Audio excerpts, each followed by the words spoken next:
예, 안녕하세요. 한국전자통신연구원의 임준호입니다. 오늘 우리말 인공지능 기술의 현재 현황과 앞으로 발전 방향에 대해 말씀을 드리도록 하겠습니다. 오늘 소개한 내용은 크게 다음 세 가지인데요. 첫 번째는 우리말 인공지능 기술이라고 하면 최근에는 언어 모델 기술이라는 걸로 특징이 되는데 그게 유형이 한 가지가 있는 게 아닙니다. 어떠한 유형이 있고 각각 어떠한 특징이 있는지 우리말에 적용된 현황은 어떤지에 대해서 크게 오버뷰 형태로 말씀을 드리고요. 다음으로 해외 연구를 참고해서 앞으로 이 기술들이 어떻게 발전할지에 대해 말씀을 드리고 마지막으로는 우리말 인공지능을 위한 몇 가지 이야기에 대해 소개를 드리도록 하겠습니다. 첫 번째로 우선 최근의 기술 변화에 대해 말씀을 드리겠는데요. 기존에는 지금 내가 어떠한 인공지능 서비스를 개발하겠다. 그러면 그 인공지능 서비스와 관련된 학습 말뭉치가 있고 별도의 모델이 있어서 이거를 별도의 모델을 학습을 하는 형태로 해서 인공지능 모델을 개발을 했었습니다. 근데 이 기술이 이제 버트나 GPT와 같은 이후에 큰 사전학습 언어 모델이라고 하는 기술이 나오면서 대용량의 원시 데이터를 가지고 사전학습 언어 모델을 학습을 하게 되면 이 모델을 기반으로 새로운 응용별 학습 말뭉치를 이제 최적화 파인 튜닝을 하거나 소수 예제를 가지고 퓨샷 학습, 인컨텍스트 러닝을 하게 되면 기존에 왼쪽에 있던 방법보다 훨씬 더 정확도가 높은 방법으로 해당 태스크에 적용이 될 수 있다. 혹은 내가 학습한 데이터와 약간 다른 데이터에 가서도 좀 더 견고하게 성능을 낼 수 있다. 라고 하는 것들이 밝혀지면서 최근 몇 년 동안 기술의 흐름이 왼쪽에서 오른쪽으로 크게 넘어가게 됐는데요. 이때는 지금 중요한 게 뒤에 있는 응용 태스크 최적화보다 왼쪽에 있는 사전학습을 어떻게 잘할 것이냐. 저 사전학습 모델에 따라서 이제 뒤에 응용에 쓸 수 있는 것들이 많이 제한이 되게 됩니다. 그래서 뒤에 여기 사전학습에 대해 말씀을 드리려고 하는데요. 사전학습 모델은 지금 GPT나 뭐 이런 거 한 가지는 아니고요. 몇 가지 종류가 있는데 예를 들어서 그 가장 기반이 되는 모델은 트랜스포머라고 부르는 모델이 있습니다. 이거는 기계 번역을 위해서 제한된 모델이고요. 나는 학교에 간다라는 문장이 있으면 I go to school 이라고 번역을 해주는 단순한 문장인데 모델의 구성은 왼쪽과 오른쪽으로 나뉘어져 있습니다. 왼쪽은 나는 학교에 간다라는 이 문장을 한국어 문장을 이해하는 부분, 오른쪽은 I go to school이라는 영어 문장을 생성해주는 부분이라고 봐주시면 되고요. 각각 용어로는 왼쪽은 인코더, 오른쪽은 디코더라고 부르게 되고요. 실제 이 트랜스포머 모델을 가지고 왼쪽에 있는 부분, 한국어를 이해하는 부분을 가지고 사전학습을 적용한 게 많은 분들이 잘 아시는 버트 계열, 버트, 엑셀렛, 뭐 알버트, 일렉트라 등 버트 계열의 언어 모델이 되겠고 오른쪽에 있는 부분을 사전학습한 거, 영어 문장을 생성해주는 부분만 사전학습한 게 GPT 계열의 언어 모델 이 되겠습니다.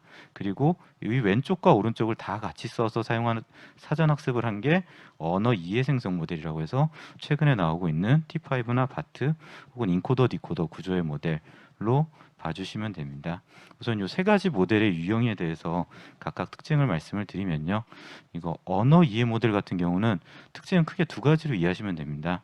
각 단어에 대해서 양쪽 왼쪽과 오른쪽 양쪽에 있는 정보를 다 사용을 하고 자기 자신 정보를 이제 학습하는 모델이 이쪽 버트 모델이라고 생각을 해주시면 되고요.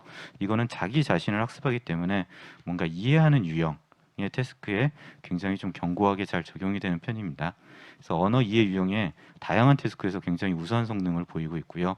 그래서 뭐 기계 독해나 문서 분류, 언어 분석, 검색 결과를 순위화하는 등에 사용이 되고 있고 실제 언어 모델들 중에서 어떤 기업의 서비스에 들어간 활용사에 혹은 논문으로 나오는 후속 연구가 가장 많은 모델은 이쪽 인코더 계열의 모델 쪽이 되겠습니다. 하지만 단점으로는 언어 생성 유형의 태스크에는 활용이 좀 어렵다라는 점. 그리고 실제 응용에 적용할 때는 별도의 태스크 특화 레이어라는 걸 추가를 하게 돼서 퓨샷 학습이나 멀티태스크 학습에 적용할 때는 단점이 된다라고 하는 점이 있는데요. 최근에 GPT-3 이후에는 이 버트를 가지고도 퓨샷 학습을 하자라고 하는 연구들이 많이 제안이 되고 있는 상황입니다. 이 버트 모델이 우리말에 한국어에 대해서 적용된 버트 모델 대해 말씀을 드리면요. 우선 뭐 버트 모델이 하나 있으면 언어 분석 태스크, 정보 검색 태스크, 기계 독해 태스크 두 개의 문장이 주어졌을 때 서로 어떤 의미 관계를 가지는지 추론하는 태스크, 문장이나 문서를 분류하는 거 혹은 정보 추출 등 다양한 태스크의 기반 모델로 활용이 되고요. 이 모델에 이제 각 태스크별 학습 데이터를 학습을 하게 되면 좀 정확도가 높은 그 응용 프로그램을 인공지능 프로그램을 개발을 가능합니다.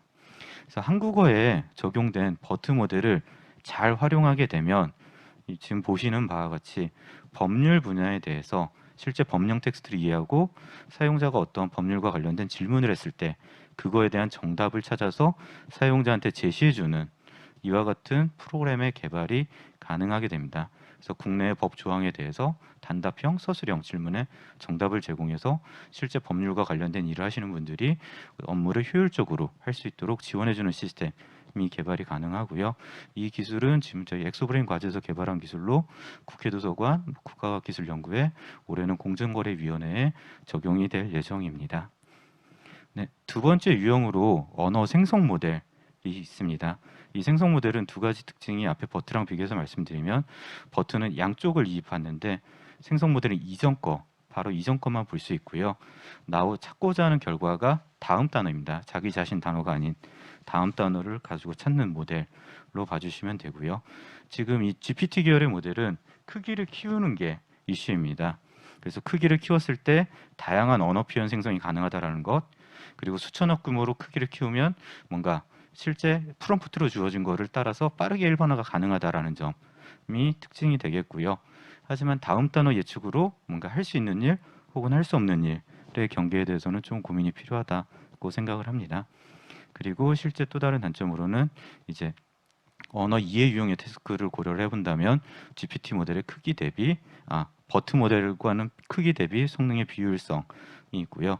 최근에는 MS가 이 오픈 AI의 GPT-3를 가져다가 태스크의 최적화, 파인 튜닝을 어떻게 잘할 것인가 하는 연구를 발표하기도 했습니다.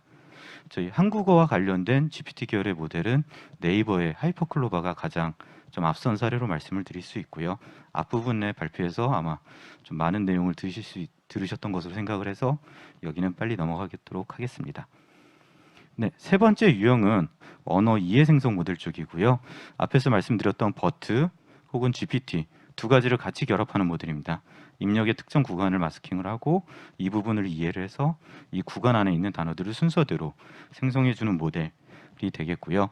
이 모델 같은 경우는 구조적으로 인코더와 디코더를 모두 포함하고 있어서 언어 이해 유형이나 언어 생성 유형의 태스크에서 모두 우수한 성능 을 보일 수 있고요.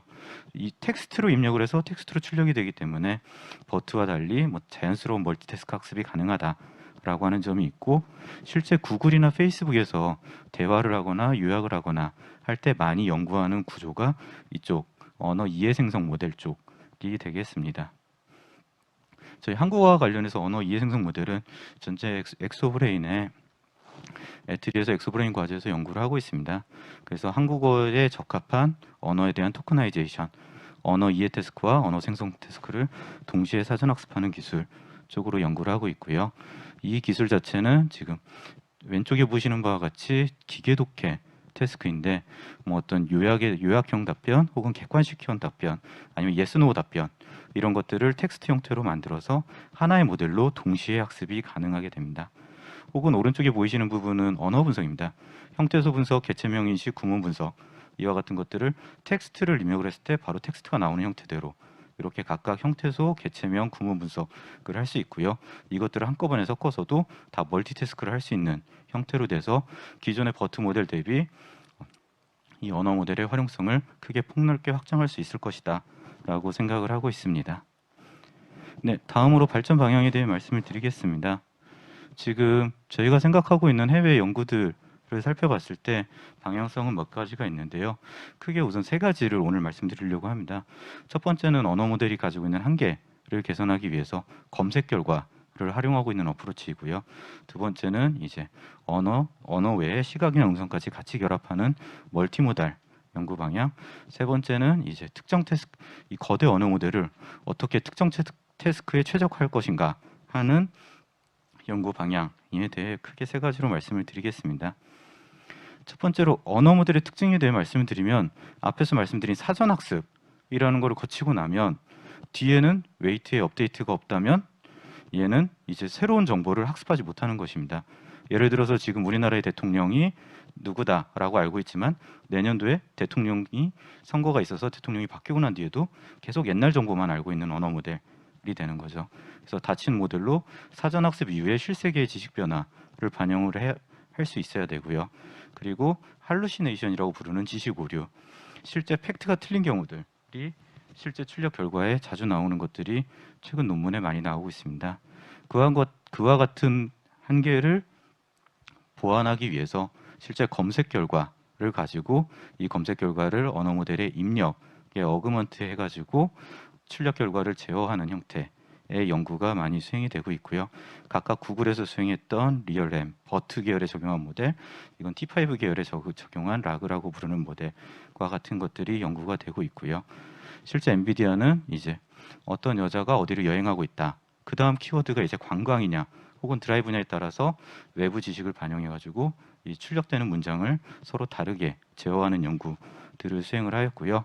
그래서 현재 언어 모델은 실제로 보면 기존의 프리트레이닝 하려고 모아놓은 학습 데이터의 확률을 최대화해 놓은 모델이 거의 실제 그 본질입니다.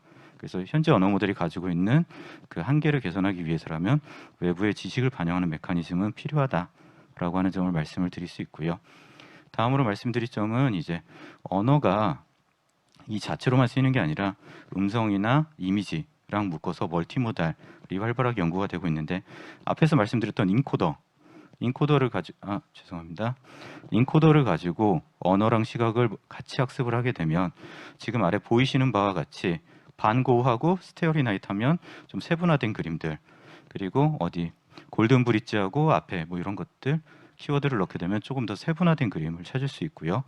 오른쪽에 보이시는 것처럼 구두 그림을 넣고 베이지라고 부르는 단어를 더하면 베이지색 구두가 나오거나 길거리에서 자동차를 빼면은 실제 차가 없는 길거리 그림이 나오거나 하는 식으로 검색 품질을 크게 향상시키는 형태로 멀티모달이 연구가 되고 있고요.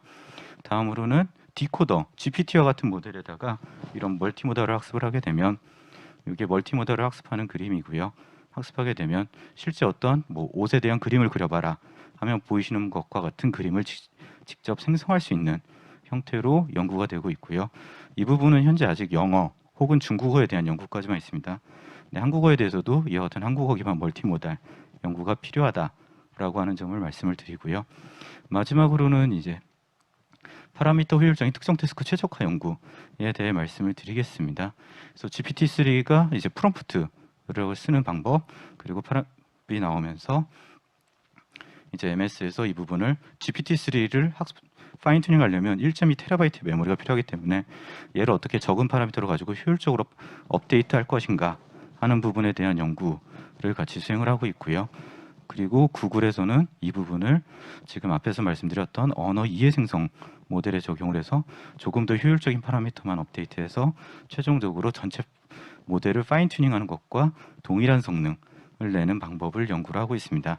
그래서 언어 모델의 크기가 대형화될수록 파라미터 효율적으로 최적화하는 방법이 중요해질 것이다 라고 하는 점을 말씀을 드리겠습니다. 네, 마지막으로는 저희 결론 대신에 우리말 인공지능 발전을 위해서 몇 가지 코멘트 생각하고 있는 바를 정리해 봤습니다. 우선 시작점은 앞으로 저희가 발전하려면 현재 인공지능 기술이 가지고 있는 가능성뿐만 아니라 한계도 명확하게 알아야 된다라고 하는 점이 시작점이고요. 현재 인공지능 기술은 무언가를 정말 이해한다, 추론한다라기보다는 확률을 최대화한다가 좀 더 본질에 가깝다라고 말씀을 드릴 수 있고, 학습 데이터를 확률을 최대화하기 때문에 학습 데이터에 대한 더 많은 관심을 가져야 된다. 그래서 앞에서 SKT에서 말씀해 주셨던 것처럼 데이터 시트나 이런 정보들이 많이 필요하다라고 하는 점이 있고요. 실제 영어는 GPT-3를 할 때 굉장히 24개 이상의 학습 데이터, 평가 데이터를 사용했습니다. 그 안에 지식 추론도 있고 상식 추론도 있고 수리 추론도 있고 여러 가지 데이터들이 있었지만 한국어는 그와 같은 데이터가 많이 부족합니다. 그래서 좀 더 많은 밀접한 상호 연구가 필요하다라는 점, 그리고 지금은 거대 언어 모델이 아직 일반에 오픈되어 있는 것들은 없지만 이제 많은 기업이나 대학, 일반 인공지능 연구자들이 사용할 수 있는 거대 언어 모델도 기반이 필요하다라고 하는 점을 말씀을 드리겠습니다. 네, 이상으로 발표를 마치도록 하겠습니다. 감사합니다.